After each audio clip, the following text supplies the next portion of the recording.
Provident fund అమ్మేశాడు, voluntary retirement పెట్టేశాడు, వచ్చిన డబ్బంతా కొడుక్కి ఇచ్చేశాడు. వాడు ఎంఎస్ చదువుకుంటానని అమెరికా వెళ్ళిపోయాడు. నాన్నగారు ప్లేస్మెంట్ వచ్చిందండి నాకు చదువుకుంటూ ఉండగానే అన్నాడు, మంచి ఉద్యోగంలో చేరిపోయానన్నాడు, మేడ కట్టేసుకున్నానన్నాడు, 2 కార్లు కొనేసుకున్నానన్నాడు.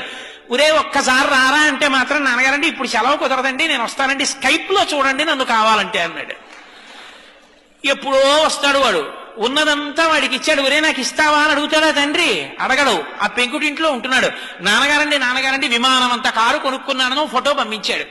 అది చూసి ఈ పెద్ద ఆయన పెంకుటింట్లోంచి రోహిణీ కార్తెలో ఉత్తరీయం నెత్తి మీద వేసుకుని ఎదురింటికి వెళ్ళి తలుపు కొట్టి మా అబ్బాయి విమానం అంత కారు కొనుక్కున్నట్ట ఫోటో చూడండి అంటాడు. నువ్వు పెంకుటింట్లో ఉంటున్నావు కదరా అంటే, పోన్లేదురో ఎంతకాలం బతుకుతాను, మా అబ్బాయి సంతోషంగా ఉన్నాడుగా అంటాడు. కొడుకు యొక్క సంతోషాన్ని చూసి సంతోషించగలిగిన వాడు తండ్రి. తను సంతోషించి కొడుకు సంతోషించాలనడం అది తండ్రితనం అంటే.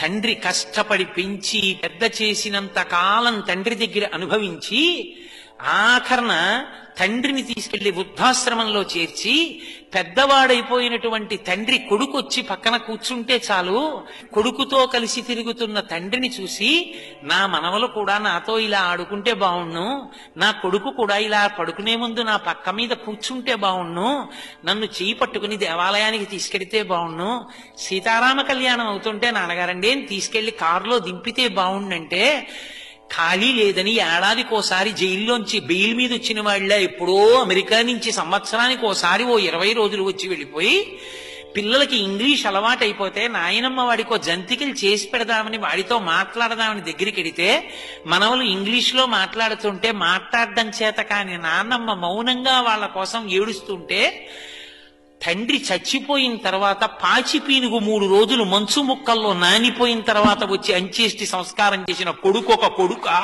వాడి సంపాదన ఒక సంపాదన. తండ్రి పక్కన కూర్చున్నవాడు తండ్రిని సంతోషపెట్టినవాడు కొడుకు. విదేశాలు వెళ్ళొద్దంటలేదు, ఉద్యోగాలు చెయ్యొద్దంటలేదు, కానీ తల్లిదండ్రులు పెద్దవాళ్ళు అయిపోయిన తర్వాత వాళ్ళ సంతోషాన్ని తీర్చడం కూడా కొడుకుల కర్తవ్యం.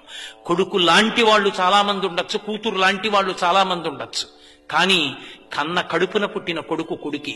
వాడికి ఆ కర్తవ్యం లేనప్పుడు వాడికన్నా ఇంట పెరుగుతున్న పెంపుడు కుక్క మీద.